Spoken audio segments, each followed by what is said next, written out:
Oke, tepuk tangan buat kita semua. Indahnya ilmu pengetahuan.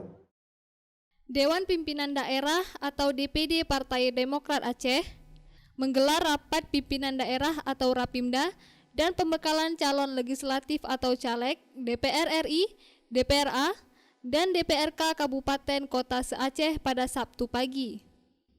Rapimda itu selain diikuti pengurus DPP, juga diikuti caleg yang telah masuk dalam daftar calon tetap atau DPT pada pemilu legislatif atau Pileg 2024 mendatang. Sekjen Dewan Pimpinan Pusat atau DPP Partai Demokrat, Teku Rifki Harsha, dalam sambutannya ikut memberikan motivasi dan arahan kepada para caleg partai berbendera biru berlambang Mersi itu. Rifki juga menekankan pentingnya membangun komunikasi dan sinergi dengan masyarakat Aceh, serta menggalang aspirasi dan menyusun program yang pro rakyat. Tujuan dari acara hari ini tentu membulatkan tekad, menyatukan semangat untuk kemenangan Partai Demokrat Aceh, baik untuk suara ke DPR RI, DPRK dan DPRK.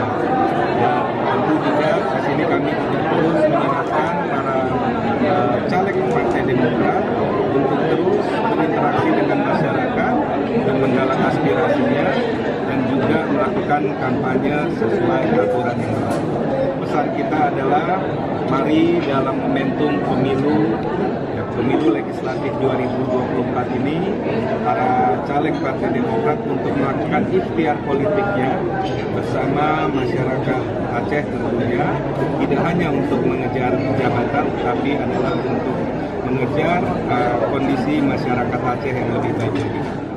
Ketua Panitia Pelaksana Rapimda dan Pembekalan Caleg Partai Demokrat se-Aceh, Firdaus Nuzula mengatakan, acara tersebut diikuti oleh 650 caleg. Rapimda DPD Partai Demokrat Aceh juga akan membahas isu internal bersama pimpinan DPD, DPC, serta pembekalan caleg dalam menghadapi pemilu yang tinggal menghitung hari. Untuk caleg sendiri, dari 650 caleg DPRK yang hadir sekitar 81%, itu sekitar 290 orang. Selanjutnya untuk DPRA dari 80 yang sebagai caleg DPRK yang hadir sekitar 82,6%, itu sekitar 56 orang. Kemudian DPR RI dari 13 caleg di Aceh yang hadir 8 orang. Kemudian hari ini di Rapimda akan dibahas isu-isu terkini terkait pemenangan Pilpres, kemudian pemenangan Pileg. Selanjutnya ada isu-isu internal yang akan dibahas dan diputuskan dan nanti akan dikeluarkan dalam bentuk instruksi sebagai hasil dari Rapimda kita. Dan untuk pembekalan caleg sendiri ini akan diisi oleh Bawaslu dan KIP Aceh. Dari Banda Aceh, Lala Nurmala melaporkan untuk Puja TV Aceh.